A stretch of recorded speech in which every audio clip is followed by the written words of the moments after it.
Good evening, everybody. Happy Easter. Welcome to Boro Fan TV and the Monday Night Show with me, James Hutchinson. Challenging Easter programme for the Boro. It's seen us pick up 1 point from the 2 games with Bournemouth and Watford.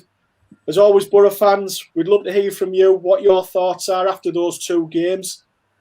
Discussing those matches and a look ahead to the Barnsley game at the weekend tonight. Tony Guest, David Campbell and Joe Scott. Welcome aboard, lads. Hello, lads. Up the Boro. Good to see you. Lads, without further ado, I'm just going to get straight into things. David, I'll come to you first. Going back to the Bournemouth game. It was frustrating that a match that was built up to be so vital to our hopes of maybe making the playoffs turned into such a flat display after we'd been told we were going to go for it. What was your thoughts? Well, initially, when I seen the starting lineup, I was quite excited. It looked like he'd put it all in to go out on the front foot. But we started so sloppy, and the whole game, it just looked like Bournemouth were in second gear, and we were making it easy for them. The goals we gave away were very sloppy, and for a team that needed to win, the performance just didn't match that. And we finally got ourselves back in the game from a good goal from Watmore, and we just blew it away 4 minutes later, and that was the game done. But the biggest disappointment for me was just there was no onus on to win that game for a team that needed to win, and that was disappointing. It was if we'd already thrown the gauntlet down that we'd given up on the playoffs, which as fans was disappointing because we all went into the game thinking if we can win this, we might be able to push on with an important week, but we just didn't even turn up, and for me it was very frustrating and very disappointing and worrying, really.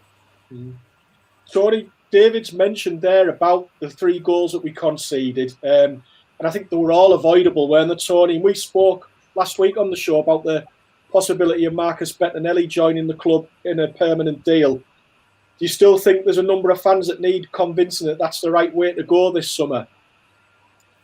Oh, yeah, absolutely. He got, like you say, I didn't see none of the game Friday due to other commitments. And what I've seen of the goals, Bettinelli, especially for the 3rd goal, didn't cover himself in glory once again. The 3 goals, yeah, definitely avoidable, what I've seen. Morsey on the 2nd one. Warnock didn't criticise him, but in a way he did in his post-match interview by saying he'd had a good game, but he had, it was a bad mistake to make. We just got back into the game. It'd have been well leaving the ball alone, to tell you the truth, rather than intercept and to flick it into the path of the lad who smacked it in. But the 3rd goal, no matter how many times I watch it, for a player who takes a shot from 20 yards down the keeper's throat, for him to punch right back out into the middle of his goal, and we had no cover whatsoever between the edge of the 18-yard box to the goalkeeper after the shot had come in, and the player who actually took the shot played a 1-2 with Bettinelli and got back on the end of it and smashed it into our goal. And it was comical, really, but that's been the season all over. Bettinelli's been absolutely fantastic with shots he has to react to from close range. Yeah, he's absolutely fantastic there. But anything coming in from outside the box, he suffers badly, and it's cost us quite a few goals this season. But I can still see him. If rumour has it, he's on 35k a week at Fulham. We're paying a massive amount. I think we're paying something like 24k towards that. So if he does sign, he's going to have to take a massive pay cut. And like you say, our squad now, since Monk come, and the players that he brought in, where we did have a squad that might have took us to the Premier League.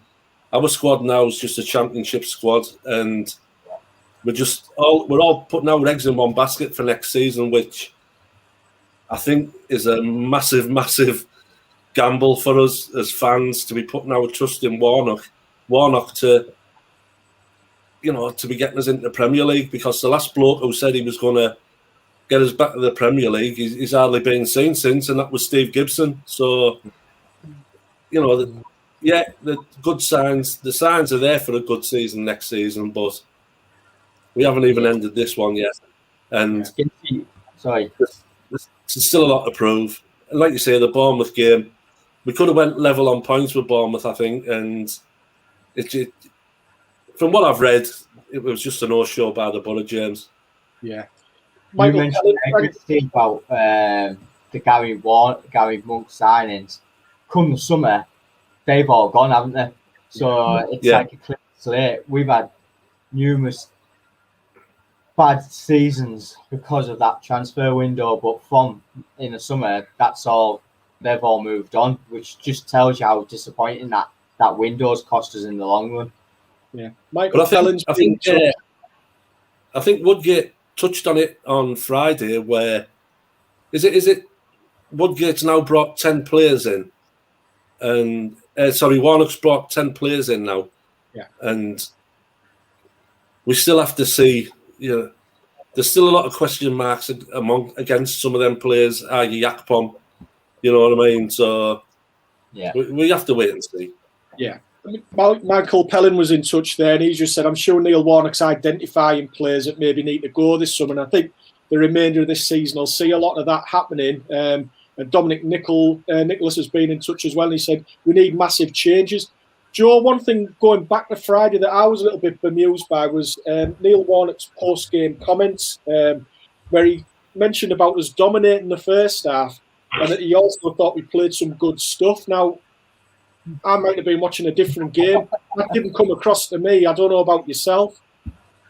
And like I say, I don't know where that come from, to be honest, because I thought because we didn't play well actually at all against Bournemouth. I think we just had one of them off days. I think, like I said, the only bright spot came up from when Watmore scored. And, going back to the goals, you can say the touch on Sam Morris's error for the deflected goal, but it was obviously being a crucial part of a season, which we'll get to a little bit later on afterwards.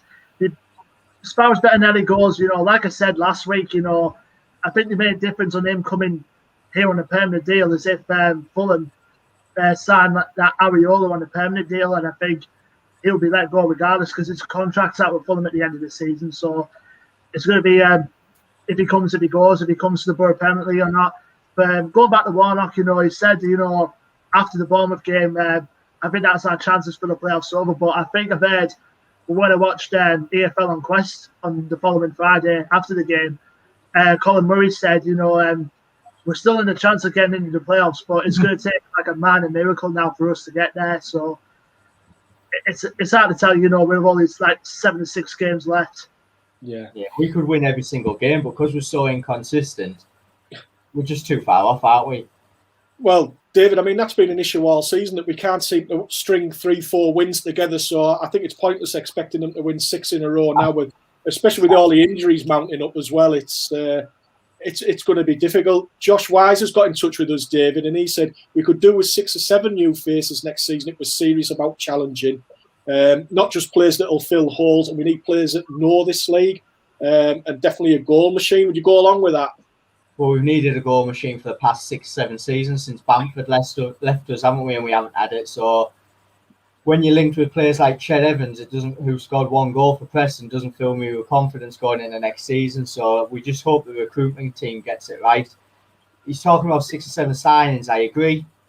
I think we do need that, but I don't think we'll get it. I think we'll get 3 or 4 really good players. The worrying for me is we've got a lot of loan players undecided of where their future lies. Now, we need to be talking to them now, and if they're not prepared to potentially stay next year, it's pointless starting them for the rest of the season, because we need to give youth a chance and the people who want to stay. And I think we've seen that with Coulson coming off the bench in the last 2 games. I think he's trying to make his mind up, and we touched it upon beforehand, James, didn't we? Spence, I didn't see him starting today, but I think he's starting him hoping he can get some suitors where a potential bid comes in for him, and that you're going to see players playing like that from now to the end of the season. But the loan players, we need to make a decision on their futures now. Yeah, fair point. Tony, just going back to that game on Friday, the one thing that isn't in doubt was the goal scored by Duncan Watmore. It was a top quality goal, but where do you see him fitting in at the Boro? Because I don't think he's a striker. He's our top goal scorer, so But where would you play him in our team? What role would you find for Duncan Watmore? Well, you could be controversial, and say, go get Charlie White from Sunderland and stick Watmore just in front of him. Do you know what I mean? Because what we have at the club at the moment, like Dave's just said there, we've got Balassi, who scored his first goal today in God knows how long, and Cabano. I don't know where Watmore can fit in, really, because he's been in and out the team the last few games. I thought he'd done. I won't talk about today's game. I didn't see him play on Friday, but what I've seen today, he's a nuisance. He's on the move all the time. So could you use him as a central striker? I don't think you can play him there every week, James, because he's quite slight, and obviously some of these centre halves are brutal in this league. So, yeah, as a, whatever you want to call it, a false number 9, or someone just to upset centre halves, yeah, you could play him through the middle, but it's been a conundrum, like Dave said, for the last few seasons where we just haven't had a consistent goal scorer. Like you say, I thought Britta Sombalonga was going to be the answer under Gary Monk when he scored a lot of goals when he first come. And I've said from day one, once we took away Cyrus Christie and Fabio, his supply of goals, and Traore, he's gone back over. I know he gets a lot of stick, Brit, but we've said it a few times. It doesn't matter who we've got playing up front. The service over the last few seasons has been really poor. Yeah. That's a fair point as well. I mean, Joe, I would take it maybe even since the turn of the year. I think our performance levels have dropped. What do you put that down to? Do you think it's maybe down to the size of the squad, the injuries? We've struggled at home since Christmas. What do you put that down to? It's I think I put it down probably to injuries, and I think previous managers struggling to pick our best 11, which I think is what Neil Warnock's been trying to find pretty much this whole time here. I think it's just a case of those two, really. It's like injuries and finding his best 11 to play on a consistent basis. Yeah, the rotation doesn't help with a settled squad, does it? No. I mean, David, I think there's a acceptance that Neil Warnock and his squad have made real progress this season, David. I mean, do you think it's fair to say that they've fallen short when maybe there's been an expectation to make the top 6 or push on to the top 6? Do you think that expectation's been too much for them this season? It has, but the professional footballers need to play under pressure. So every game is a pressurised situation, isn't it? Whether it's a relegation or just for 3 points. But we've struggled against teams, like you said there, James, who were expected to win, and that's disappointing for me. That comes from the coaching staff, I think, that he hasn't got them drilled up, which for me is a strange one because Warnock's got teams promoted, but it just seems like this team struggles against the lesser teams, and that's got to be a motivation. The Bristol City game and the Millwall game, Dave, the 2 games in recent memory that stick out where we were expecting them to win and they just never turned up. Do you know what I mean? And yeah, I put like you say, since Christmas, James, I think Alson's legs have gone.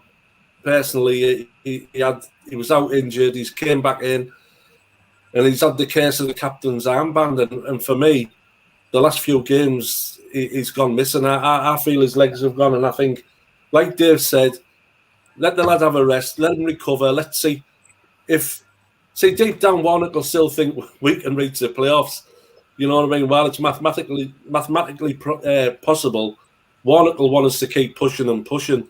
Once the Barnsley game is out of the way, we've got a decent running. But from now, for us to even have a chance, we have to win our last 6 games.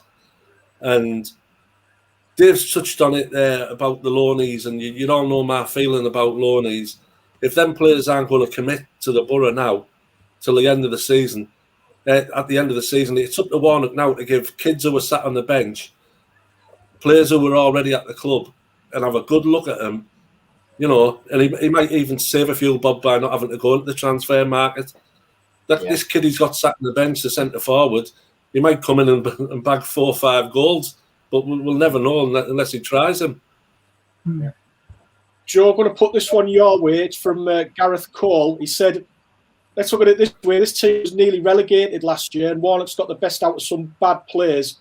People have expected too much too soon, and Warnock will get us up next season. Do you think, as David was saying there, that about maybe some games we've lost that you maybe wouldn't expect to lose, is that because Neil Warnock hasn't got the type of players that he really wants at the club at the moment, and he's still working with a lot of players that have been left over from previous managers? I think it is so. I mean, it only took to like the January transfer window to get a couple of players that he wants in. You know, the likes of Mendes Lang, who's brought in and never really got much of a look in, and only just like a rare few appearances here and there.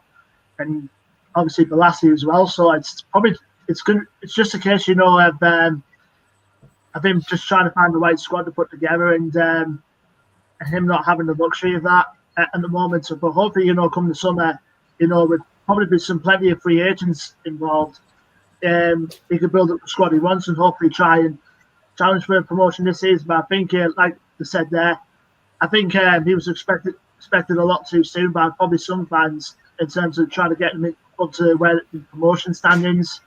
Yeah. But Jordan, he got his wish in January transfer, and he got everything he asked for, the wide players and stuff.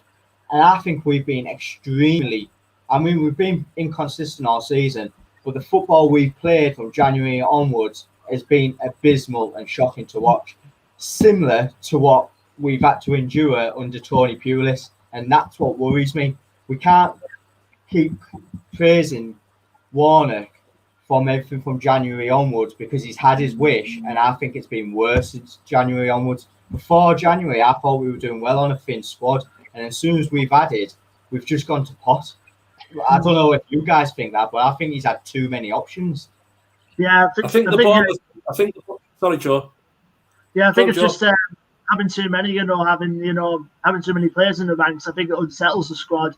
But it's come part and parcel of every transfer window that opens in the summer and then in January. So yeah, if it disrupts the rhythm of the team, I mean, it's one of those where you just have to adapt, and obviously some clubs fail to adapt. So that's just unfortunately the case of us. He's done it 8 times. He's done it 8 times. So hopefully he knows what's needed, but it's a different game it's a different game now, even when he took Cardiff up, and he took an absolutely dire team. Cardiff were dire, and he managed to get them promoted. So, whether we put up with a season, like Dave said, if we put up with a season of performances like we've had to witness since Christmas, I wouldn't mind that if he got us up. But the inconsistency, like you say, Bournemouth, we caved in. Then you go to today's performance, which we've done to a lot of teams this season, where they've come to the Riverside on a good run, and we've put a stop to it. Yeah. Yeah, I just think, going back to what you said there, I don't know whether in a way expectations were maybe too high in terms of the players we brought in January. I think maybe I was expecting a lot more, I'll be honest, out of Cabano and Balassi, and in flashes they've done it, but they haven't done it. I think for us to have got the playoffs this year, they would have had to have performed at the top in most of the games, and that hasn't happened. So I'm glad we went for it. We brought those 2 players in, but you can't say it's really worked out, can you? No. Put it into their matches as well, which was obviously because I think Balassi hasn't played much since the start of the summer, and then obviously Cabano's been in and out of the fun squad, ever since they got promoted. So I think it's just a case of trying building up the match fitness, which obviously not been happening because he keeps rotating them all the time. It's just Mendes Lang, Balassi, and Cabano, all 3 of them were so far off the pace, match fitness. The only one I can see getting up to speed at the moment is Cabano, and Balassi and Mendes Lang are still way off the pace. You know what I mean? Because I dare say fully firing Balassi, like James said, if he'd have been on it from day one, we might have been pushing for something bigger and better. Yeah. Just not fit. Yeah. David, I don't think one thing that you can't deny is the importance of Dale Fry and Marcus Tavernier. And that was underlined again on Friday in their absence and again today, but more so on Friday. As we turn our thoughts towards next season, it illustrates how important it is that we keep hold of them two players in the summer, isn't it? Yeah, 100%. I had a conversation earlier with someone and I'd said about Fry, Tavernier, McNair and Bowler. They've only been the consistent players throughout the season. Everyone else has had spells. So for us to push on those four, we've got to build a team around them and make sure that they stay at this football club. The only criticism I have is we're relying on youngsters, and that's a lot of pressure for two players who are 22, 23. We need to add experience around them who've been there and done it. But yeah, with those two out the side, we just look a complete different team. We just look really poor and disjointed. Yeah.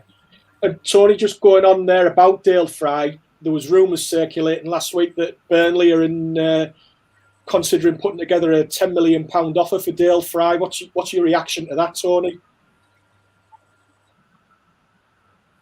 Typical Burnley, absolute joke.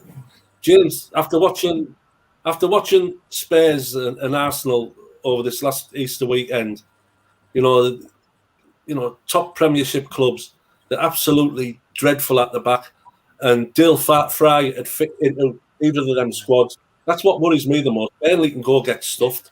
You know what I mean? They messed about with Ben Gibson. They've Oh, we lost Tony there. I think Sean Dyche has cut him off there, Dave. Do you think they're obviously just maybe testing the water there, but you don't expect them to have any success with that bid, do you, David? I don't. 10 million's not enough to get Fry. Warnock touched upon it as well, but I don't think you'll see any business between Boro and Burnley in the foreseeable future after what had happened between us and Ben Gibson. Even us bringing him back, they were messing us around, and then he came and trained with us, and they weren't happy with it and stuff. So there's no good partnerships between those two clubs. But I'm with Guesty. I think Dale Fry is up for the top. I think we've wasted at the likes of Burnley. Yeah, I think if Burnley are just relying at the moment, it's worst case scenario if they sell James Tarkowski in the summer. I think they will go for someone like Dale Fry. But yeah, I'd rather not sell Dale Fry to that ginger muppet for the life of me. So that's a note to Burnley then, lads. We'll get on to today's game now. David Smith, thanks for watching, David. He said evening, at least a point today, something to build on to Saturday.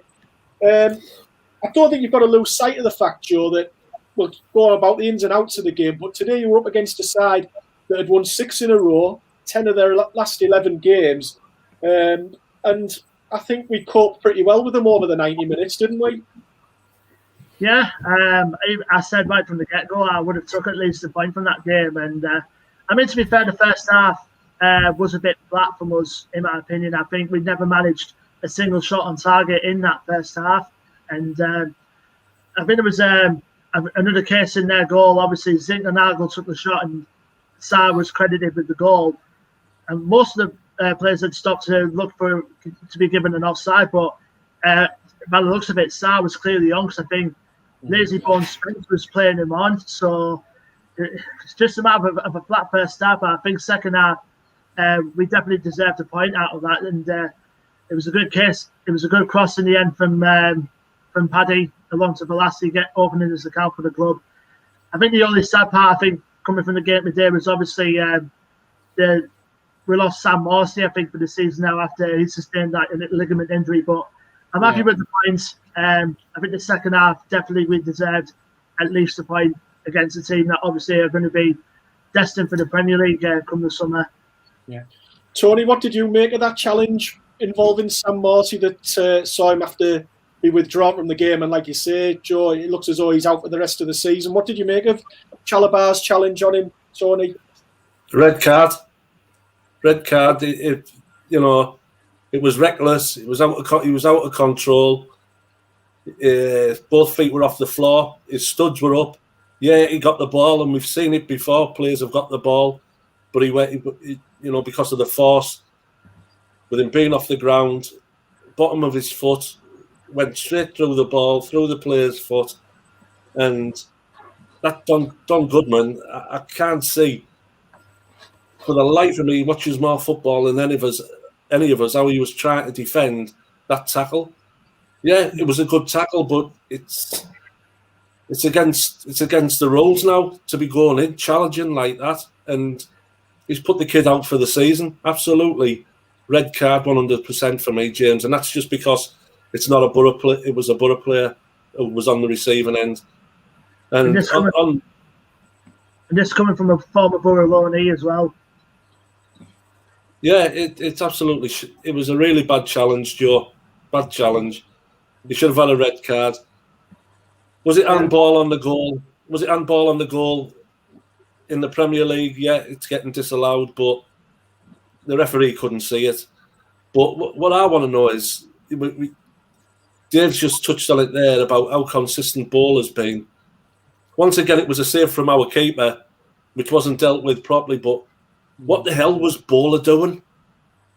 You know what I mean? Why didn't Bowler just turn away and boot it up the wing? He kicked it straight back into the middle of the goal. You know what I mean? Dreadful, absolutely. See how I'm saying dreadful because I'm not swearing. If you feel the need, though, just think of Sean Dyche. Yeah, it was. It was a really poor clearance by Bowler, you know what I mean? And they got the lucky deflection. Yeah, I was screaming offside, like most probably every Boro fan was, but Jed Spence again, being a lazy so-and-so, never got out. David, bring you in here. David Jackson's got in touch with us and said, Watford looked ordinary to say the least.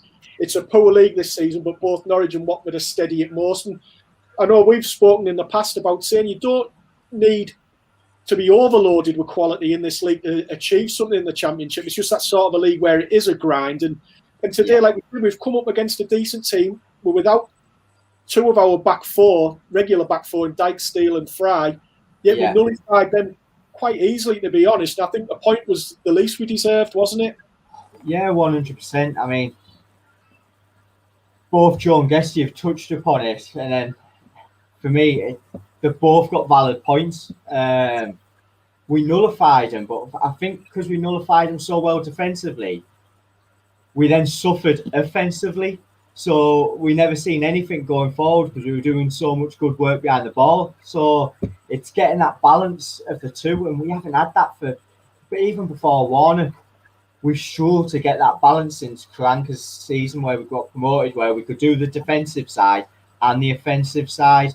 And it just seems like because Norwich have got abundance of quality international players on big wages, they've got that balance right in them. And Watford have to a certain degree, but the rest of the league haven't. So that's why they keep beating each other, you know. And I think that's going to be the case moving forward. You might have two teams that stand out and the rest is just up for grabs. It's just getting that balance. Yeah. Tony, coming to you, mate. Just a couple of things here. Do you, after that result today, do you finally accept that maybe top six is beyond us this season? And then Raymond Lancaster got in touch, and I must admit, I didn't see this at the end of the game. He said, did you see Deeney give Warnock a cheeky wink at the end? I think he's implying there that Troy Deeney could be on his way to the North East in the summer. What do you reckon about that? It wouldn't be like I've felt it for a few weeks now. When you see Troy Deeney sat there, yeah, he'd be an asset to us. But there's a lot of strikers who are a bit over the hill. You know, most probably winking at Warnock at the moment. You know what I mean? So we just have to wait and see on that one. Even I'll give him a wink the next time I see him. Bernie Slaven gave him a wink on Facebook Live, didn't he? So, you know. Yeah. Do you think this, though, in a way, lads, all joking aside, is that maybe some players, and I think the club, in a way, have to move away from this, see Boro as a bit of a payday, don't they? I don't know what you think, Joe, that they always think it's like, oh, I can go to Middlesbrough, they'll pay me a decent wage, doesn't matter what age I am or what stage of the career I'm at, I'll get a good pay deal out of Boro. Do you think players still hold that belief now, Joe? I think so. I think it's the allure of having one of the best chairmen, I think, in England, and possibly being the allure of obviously coming towards us for a payday. And like what you said about Troy Deeney and today, I think it's one of those that he does want to play under Neil Warnock because of the respect he has for him.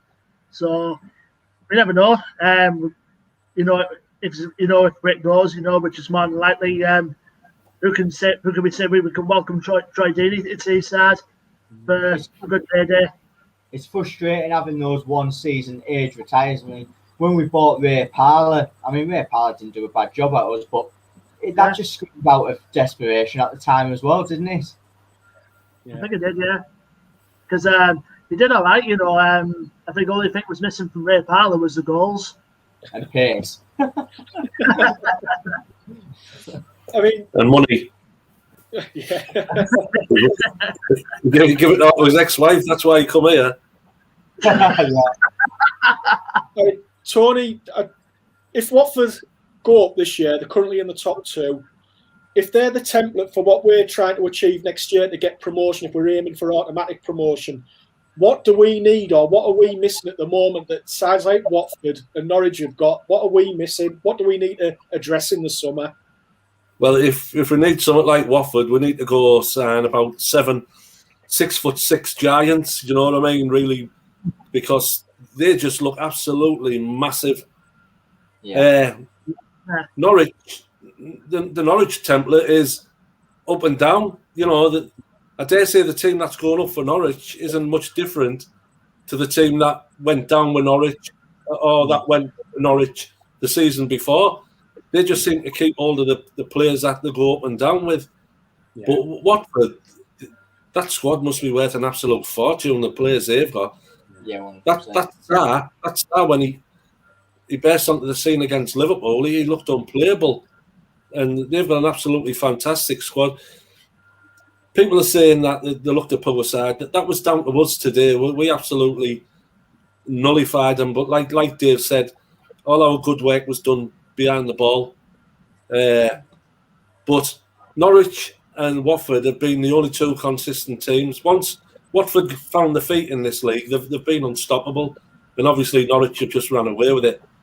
And you see the distance between the top 2 and third, the points. It's usually quite nip and tuck in the Championship. And it's been... Yeah. I don't know whether it's because of the lack of fans, but the standard has been really poor this season, James, on everyone's point of view. Guesty, I was supposed to say, I've seen in the week about the financial fair play table and how much the average squad is a wage, and we're mid-table, and I think that just sums it up. But then you look at the wage budget of the 2 teams you mentioned, they're far beyond the rest of the team. The teams in the league. Yeah. Well, they reckon Barnsley are the richest club in the league, don't they? Their owner, they reckon he's one of the richest men in the world. But you know what I mean? Look where they were last season to where they are this season, and they haven't gone out and spent absolute millions. Yeah, because I think the owner definitely knows. I think it's big about the financial fair play rules. I think he got it nailed down to a T. Yeah, that financial fair play rule. It's a massive hindrance. People get round it. You know what I mean? And it doesn't. For me, it doesn't work. And I think if you've got a big fat bank balance, you should be allowed to go buy who you want. Man City can and get away with it. Teams who are absolutely rolling in money, they're still going out paying 60, 70 million pounds for players and getting away with it. So I don't know why so much scrutiny goes on the EFL on team spendings, because teams aren't, the owners aren't as wealthy as what they are in the Premier League. And for me, if you've got enough money, you should be allowed to go out and buy who you want. Imagine someone telling you can't go buy a BMW. You know what I mean? You're in the EFL, so you have to go buy a Ford. It's wrong. Do you think it's in a way, Tony, though, because the EFL are worried that clubs such as we've had the issues with Bury going to the wall, Macclesfield, I know they're further down, but even further up, you've had like Portsmouth, Bolton, clubs like that, and they just maybe say we're trying to protect the long-term future of clubs. But I'm with you in a way that if clubs have got a lot of money behind them, surely that's then their right to spend it if they want to spend it. Yeah, it's stopping teams from progressing, James. It's taking away their everyone needs to progress in life, and it's taking that option away from people wanting to progress because they've got a few bob. They're trying to make it even, aren't they, throughout the league? Yeah, that's why that Ginger Ninja at Burnley hates us so much, because when we were competing with them, he always used to go on about how much Gibson had spent. Yeah. You know what I mean? And he was the poor kid from Lancashire, the ginger.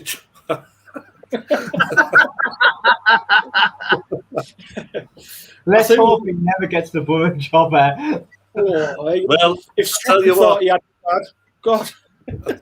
I hope it's not while you're in my lifetime, mate. God, I never thought Pulis and Warnock would come, but don't be wishing that on us, Dave. Sorry. Well, we'll look at the Saturday's game at Barnsley now, boys. David, it's a tough place to visit at the best of times, Oakwell. And under Ishmael this year, Barnsley have become a side transformed. I mean, they're in the playoff spots at the minute. I think they're still fifth after today's results. Yeah. How surprised are you that they've gone from a side that only stayed up in the last minute of the last game last season to now being looking pretty much a solid bet for a playoff place at the end of this season? I wasn't relatively surprised because how they started the season, and I mentioned it on October in the show that they were playing decent football. I just didn't think they would sustain it, and that's what the biggest surprise is. But I think because the league's been so wide open and they've mounted a good series, a challenge of consistent results, they're there. I worry against us for us on Saturday. I think with the injuries we've got and the attacking that they play and the onus is on them to win, I can see us getting turned over on Saturday. Right. Joe, I mean, who do we have to watch out from a Barnsley point of view? Who's their key men? And like David's alluded to, their playing style are very much in your face. They're always on the front foot, high press. It's going to be a tough game, isn't it? Yeah.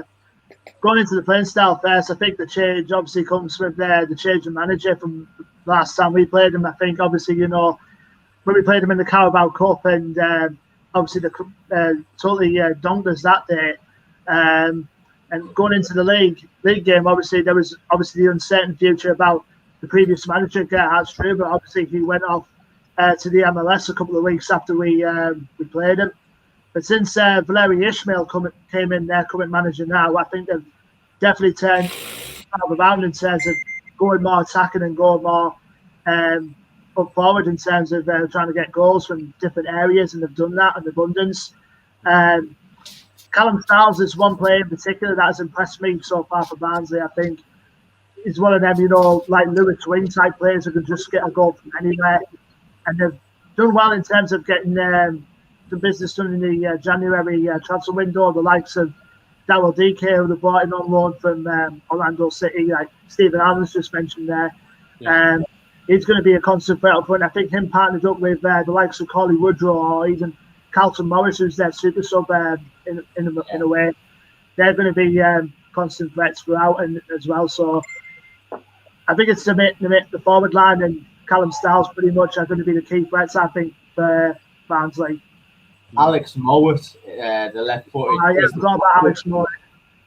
He's on a 3 in the summer, and there's no chance of us getting him now to the season they've had compared to how we've petered out. But he's a fantastic player. He's everything I thought Saville was going to be for us. Yeah. Well, yeah, interesting comparison there. Just going back to Troy Deeney, Tony, a friend of ours, Frankie Van Boyton's been in touch, and he said the fans would love him if he came to the Boro.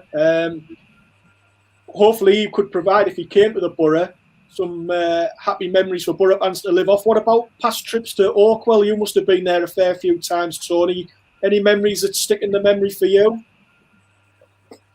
Well, the last one was... I've never experienced an atmosphere like it was the 2-2. I think it was still under Gary Monk. I can't remember whether Monk was still the manager. And the atmosphere, that away end is absolutely rammed with people from Middlesbrough. It's an unbelievable place to go watch football, and it's got one of the biggest concourses I've been in, for the away fans. Just an absolute fantastic place to go watch football, and it's just up the road. That day was unreal. I had a flare shot at me when I was stood outside the ground. Someone shot a flare at me, and I was doing an interview, and then another Boro fan walked past and said, "You think you're effing clever letting flares off while you're doing the interview?" It just bounced off my head. Someone chucked it at us. But, someone in the background. I think the last time we went to Barnsley, that time we went to Barnsley, we were expected to win comfortably. They were suffering, they were struggling, and we came away with a 2-2 draw. And it's a real, like you say, it's a tough place to go. I really like that Corley Woodrow the front. I'd love to see him at the Boro. You know what I mean? He's a handful, and that's a type of centre forward we need. Someone like that. But it's what he's going to cost. If Barnsley don't progress to the playoffs, I think it's someone like that Warnock should be going after. Yeah, away days like Barnsley away is what I'm missing at King Cover football, because they're a really friendly club, aren't they? You can go into the pubs around Barnsley as well and mix. You can't say that for many clubs, but the Barnsley welcome the away fans to mix in with them. And Joe Rudd's from there as well. Yeah. I would agree with you on most of that, David. I remember one time, going back a bit now, I think it's the early 90s, last game of the season, and all the Barnsley fans invaded the pitch because they thought they'd got into the playoffs. We'd already got into the playoffs. They're all celebrating on the pitch, and then the PA announcer announced that there'd been a goal in another game, and it meant Barnsley had missed out on the playoffs. There was nearly a riot that day, so I don't think the Barnsley fans were overly happy, because I can't understand why, but the Boro fans thought it was amazing and were really amused by it, and sort of like reminded the Barnsley fans of it, so they weren't best pleased. I've been ran so fast, have you? It was interesting getting out of there that day. That's all I'll say. Yeah, it was a good day out though. But in terms of our season, David, what do you want to see on Saturday? Because I think we all accept now that the playoffs have gone for this year.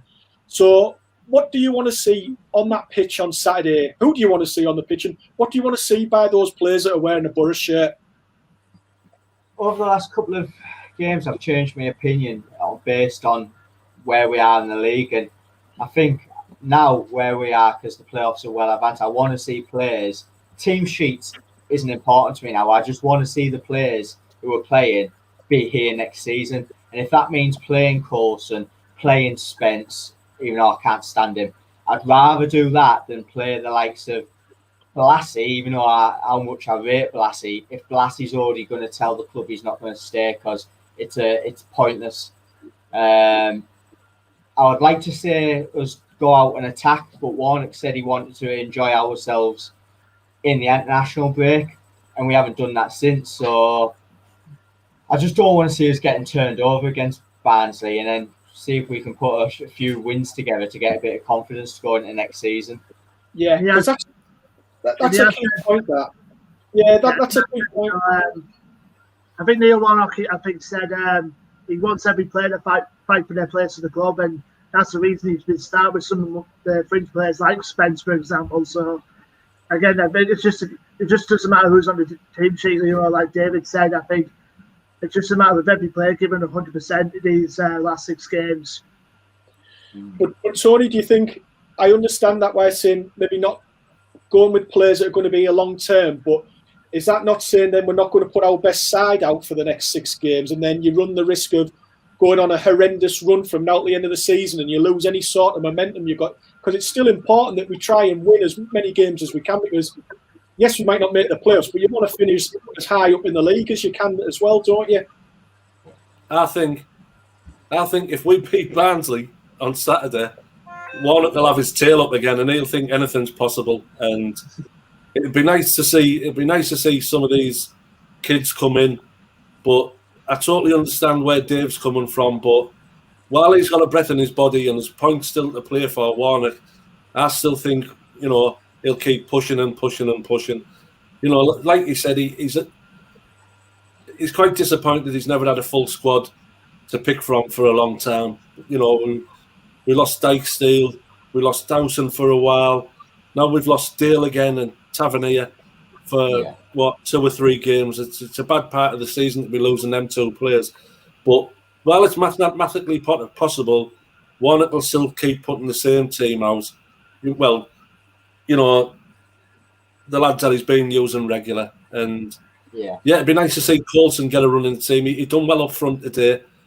I felt Saville done all right when he dropped back into the midfield. I know he gets a lot of stick, but if we win on Saturday, Warnock won't be the only one who is looking at the league table, doing the maths and all that, because it's us as Boro fans who's lifted our expectations, thinking that we were going to get the playoffs this season. You know what I mean? So it's a tester, but I dare say if we get the last two or 3 games and there's nothing on them, we might see a few of these academy players getting a chance who's sat on the bench at the moment.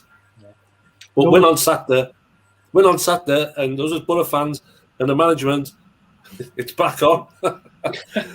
Regardless of Saturday's result, you might guess if we win, everybody will be looking at it. But the 5 games after that, on paper, I know we've been inconsistent all season, but on paper, it's a good 5 set of games to go out and build momentum for next year. They're all easy, winnable games. Yeah. Well, we'll take like it.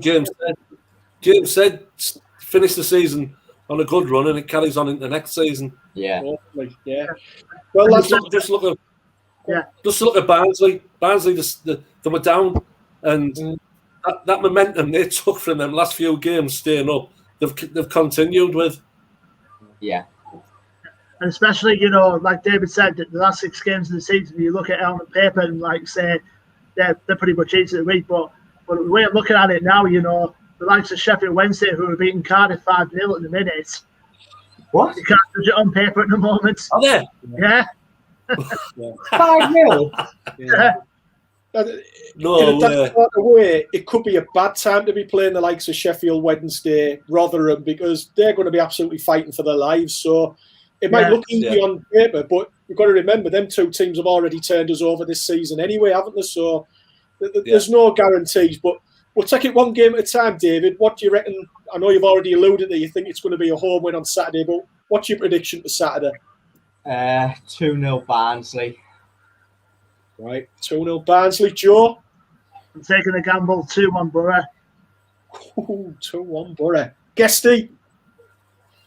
I tell you what, we should have won the league in January in my predictions. I'm going to go 1-0 Boro. Can't go against Boro. How are you, James? I just think it might be a game too far for us Saturday, and I think Barnsley will have more to play for than us. They're on a hell of a run, and I think they might just edge us 2-1. I hope I'm wrong, but I think they might just edge us 2-1 on Saturday. But we'll see. Hopefully I'm wrong. Unfortunately, everyone, that's time up for us tonight. We've reached the end of the show. Hope you've enjoyed it. If you haven't done so already, please subscribe to Boro Fan TV. My thanks to Guesty, Joe and David for joining us tonight. Hope everybody can be with us again next Monday, where we're looking to have a representative of Tykes TV joining us as we discuss the fallout from the game at Oakwell on Saturday. Until then, Boro fans and everybody out there, have a good week. Take care of yourselves and up the Boro. Up the Boro. Up the Boro.